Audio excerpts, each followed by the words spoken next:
apa pitakon enggal kasembatan sediaku.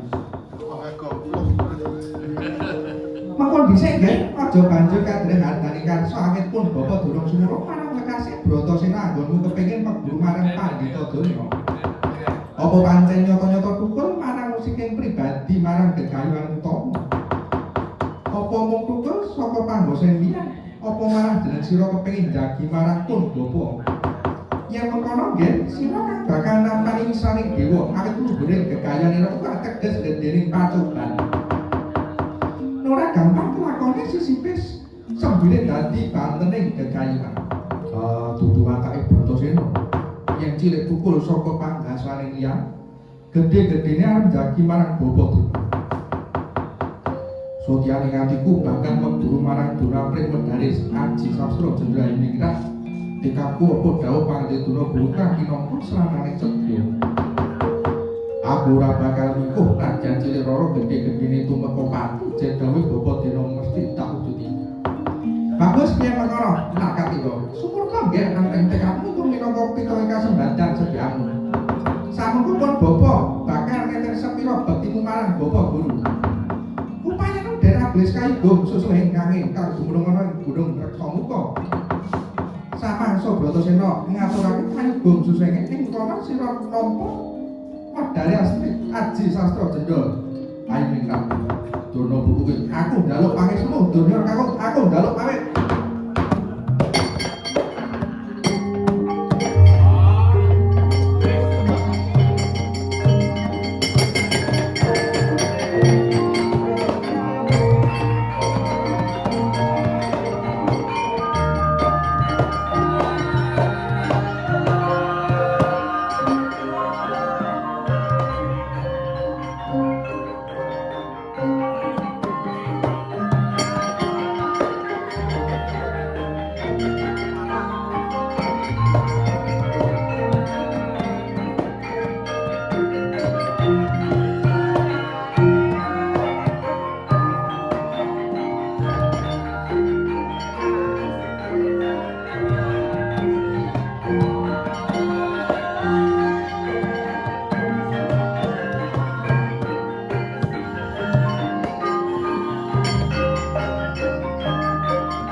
Punapa saking boten malah nambahi kegiatanipun Pandhawa.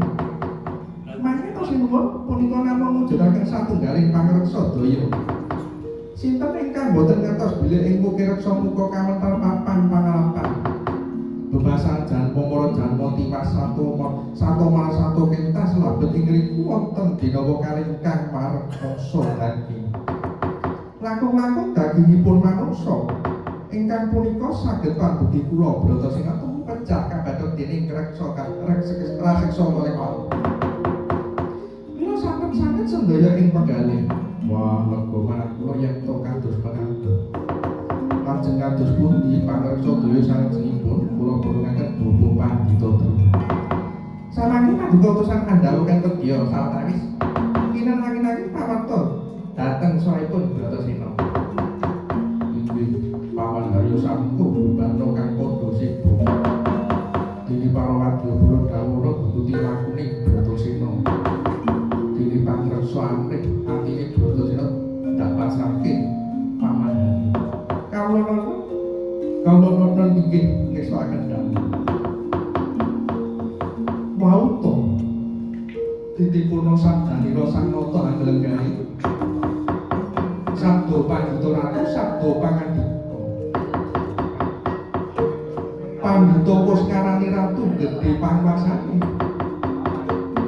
Sabdaning Pandhita Sawanda tan kena wolawani, sabdaning ratu Sawanda marata sanegara pindha. ngetho tuwuking para seta.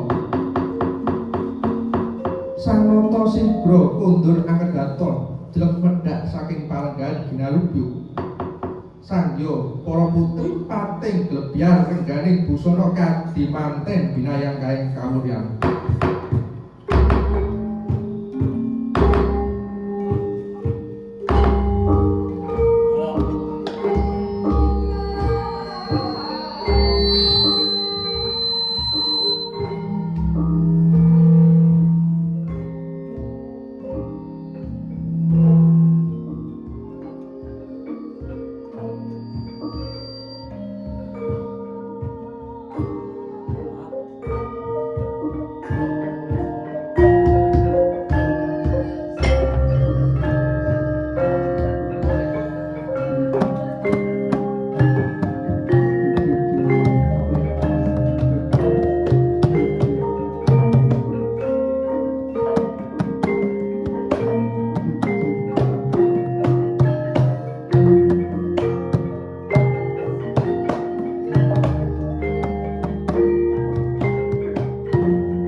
sebet Katalika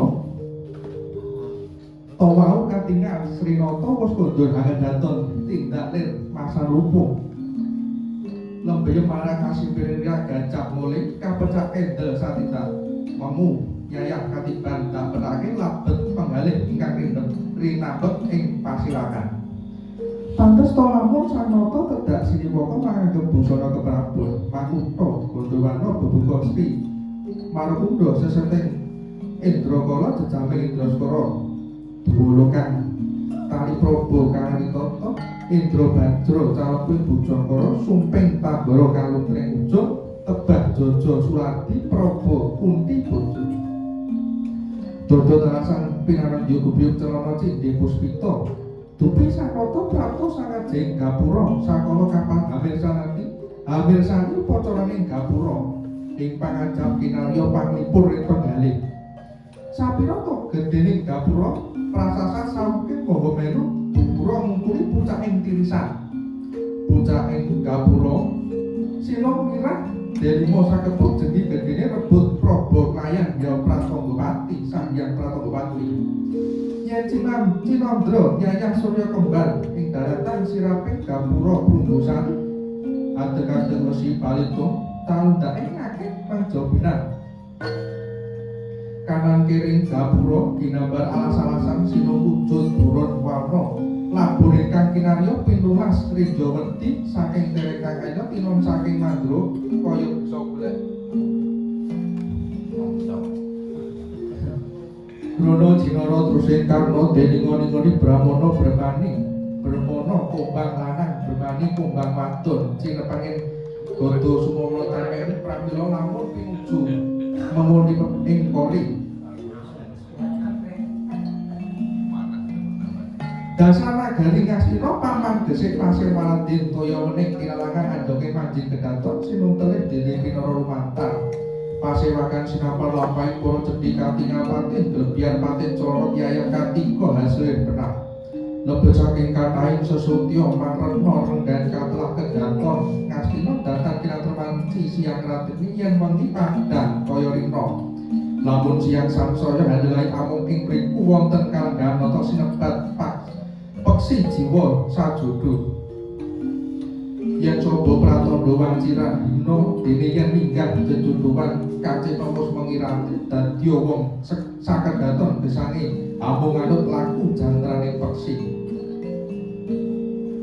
ingkang tawi dawuh ya mangsah sumembah padaning nata sigra manjing jero kedaton kacarita ingkang wonten salebeting Datulaya garwa Prameswari Kusuma Ratu dupi wis midhanget Sang Nata kondur hangadaton biya tedhak saking palengganira mapak kondurnya Sang Nata Dewi Bonawati yo medhak ngejubaken sato lamun to kacandra karendhanira ora didalem manggung esti kang sami beksa muwang ngarsanaya Sang Nata bawaning Prabu Duryudana panungring datan Bathara namung kinarya kula dihandhari kamesa dupa ratus ingkang katumpung ing Agni tansah mboten saged murub amung andrejes kawula kumel kukusing dupa nimrok Randra Prabu Duryudana ngantos gebres-gebres saya seru dukanipun Prabu Duryudana sigra manyar saking palenggahan anggo isi dawana kadubok pecah dawana mawut ngabati palenggahan lodrong mawi saking Dewi Banowati dupi mulat kok dawane Pak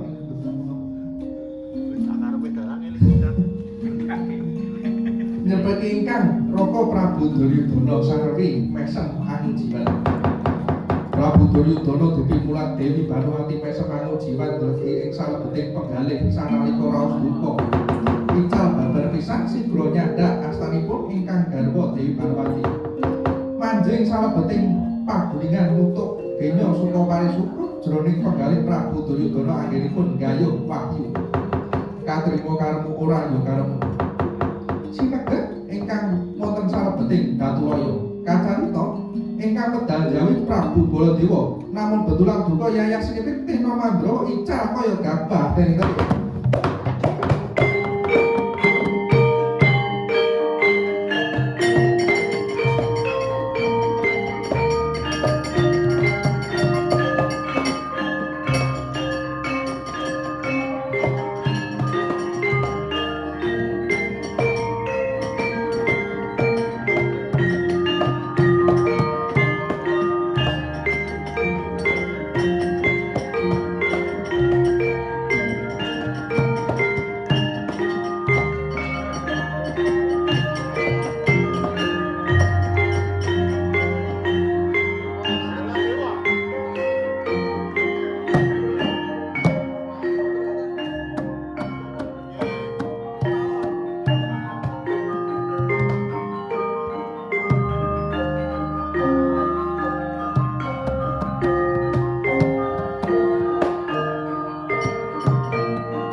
Burmiang suling pependo tulucak bandirah wong kang dolar nowarno pindho jalagyan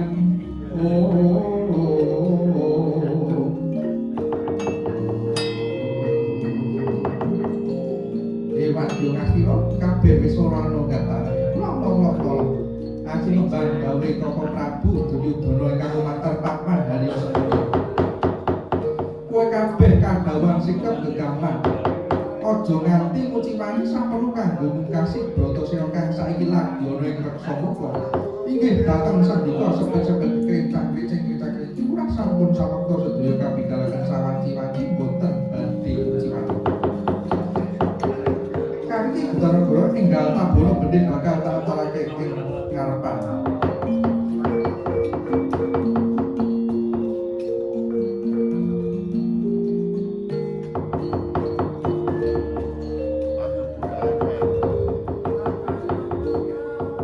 Enjing bidat kumura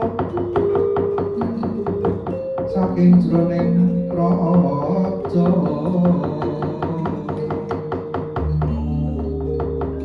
kuning kang puswa obro kang busananira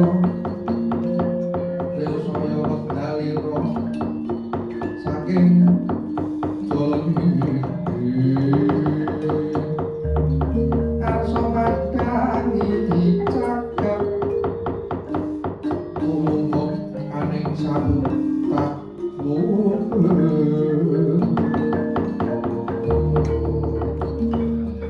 Lahing Paratawa Raden Swatawa sampun dawuh tanpa Dya Tenara Mulya sesauran Gong beri maguru gongso tetep tinabung gumurung Tandya taping madya ngastina tinot saking mandra pinda manyar sasra banteng sing manyar sasra ya manyar sewu Cinom lulung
kaya ora ana tatane karep mandheg buri nyesek mesake kang ana tengah.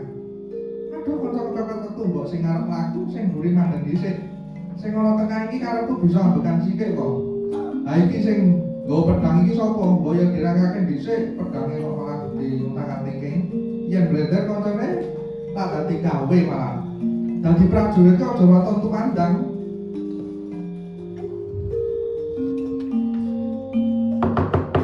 Dhisik to, mbok aja pancung dhewe-dhewe mergo bari samandheg kuwi ra mesti ana sebebelan iku sebabe sing kudu digoleki. Iya bener-bener, banjur apa sebabe? Sebabe ana kayu gedhe sol malah ana dalan iki. Wit mubur iki kok. Dadi dalane ora ana kena nggone kandheng lakune. Yen pancen genah kaya ngono sing dadi lurahan baris timbok enggal dawuh njupuk piranti ana mburi kono. Njupuk sing sapa petel apa ana gak diketok ditinggirke ben iso yang kono gede cilik kowe meni kepengin dadi ora tegese meni wong bejo cilaka sinandang diri ya wong yang nyumurupi kahanan kaya ngono kuwi sebel rasane wis nembuk kuwi ora montek sing penting kayu ngarepmu ayo ndang disingkirke bebarengan karep dendang bisa kanggo liwat maneh banjur nganggo cara ndi ora nganggo cara ndi nganggo cara Ngastina wae surak kemyang banteng tumandang wong 1000 bareng maju wong 100 bareng kanca ayo maju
Kekonang surung sorote tanpa adang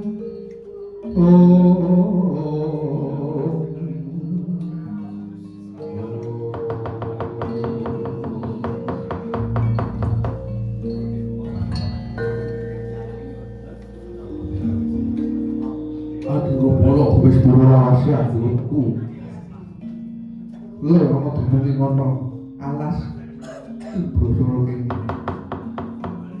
wah kurang gagas wis piro lawase aku inggil sing yo wis ora tau ngeling-eling. Sing tak gagas yang jero weteng luwih ngene iki kepriye carane ndang entuk pangan. Nang kepriye gone bakal entuk pangan. Lah wong alas kene wis ora ana kewan kang isih urip. Apa maneh sing jeneng jamur manungsa wis ora wani liwat kene. Yen ana jamur manungsa kang liwat kene kuwi jamur manungsa kang wis jeneng urip. Ayo nek awake dhewe iki gaweane kok mangsa manungsa. Mangsa kewan ngono iki apa ora teges dosa to, Kang? Monggo manungsa lan kewan dititake ana ing madyapada kuwi mesti ana wigatine. Aku arep nebuk perkara ora nebuk perkara dosa. Pokoke aku urip ing madyapada kang ku keturutan. Aku lan kowe jamu buta kang peni kang tumindak ora.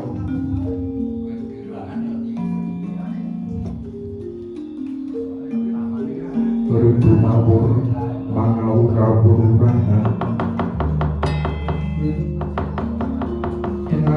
tenarang ing ngajur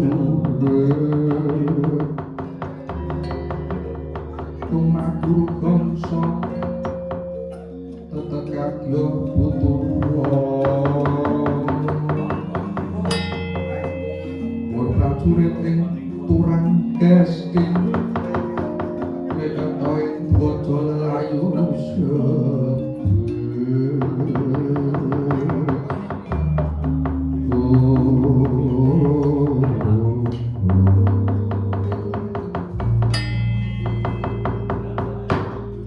manungsa kantang weruh ing tata jawaton ngasake kasugiran gumendhung adol panen moro anakku sapa jeneng lan apa karo dene Gusti kene. Wah, takon marang aku. Satrio munggul pamenang Raden Bratasena aku ora nyapu salah kene. Nanging aku ngumpat di pamuding bapa kang arep kayu gum susu ing ngane. Kowe sapa Praja Mulan duwe karep apa dene ngalang-alangi sediamu. Bocah iblis lanat anjekang aku kang nguasani gunung kene jenengku Ditya Kara Muka. Tinimbang kowe dadak takon aku tak ngaku dhewe Ditya Kara Mala jenengku. Bratasena mangertya ing kene ora ana kayu gum susu ing ngane. Lan aku ora naripake dene kowe gawe rusak papan gunungku kene ora weruh kowe mesti dadi pangan. Lantang pangucapmu kowe dadi pepawan sediaku. Ora gelem suka pituduh mala arep mangsa Bratasena. Luput aku kang tumeka pati. Mala kowe kang dadi jamase kuku Pancarana. Bocah kepala durung ngerti kondange Ditya Kara ya. Lan kowe bakal lucu ora bakal lucu saka tanganku waton tak kadhepake. Ora rupa papat candhak sabete prabutan klakon putung bangkeanmu. Mara jajalan nggih ngarep nodol watuku.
Sepisan ora apa-apa.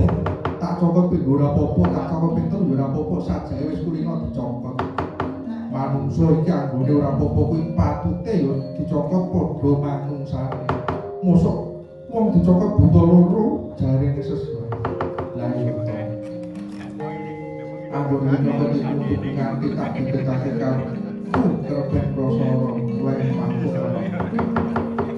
Lho, awakku mari dadi enteng kok iki. Lho malah soalnya gantung sikil piye di aku tulung ngono di lho sikilku wis gantung siji jare ora arep nulung kepiye lah wong aku dhewe yen masa saya dhuwur iki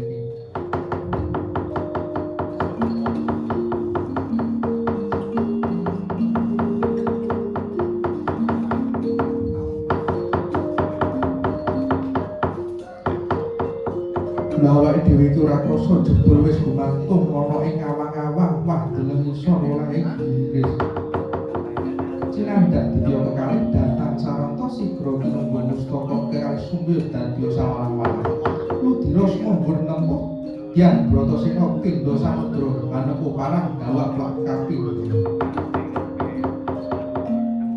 Datanengan pura Madya Wasana Risan Basuyuta ical karepeting diri ing cipta kumaking lena pepuntaning tias namung sumarah ring Sang Hyang Maha Wisa wauta menebi rasa maranata jantrane bojro pewana colok saking akasa bubiaraken bali jagat sareng kinedheping jutuh pangijawan Sang Hyang Indra lawan Sang Hyang Bayu kang mabake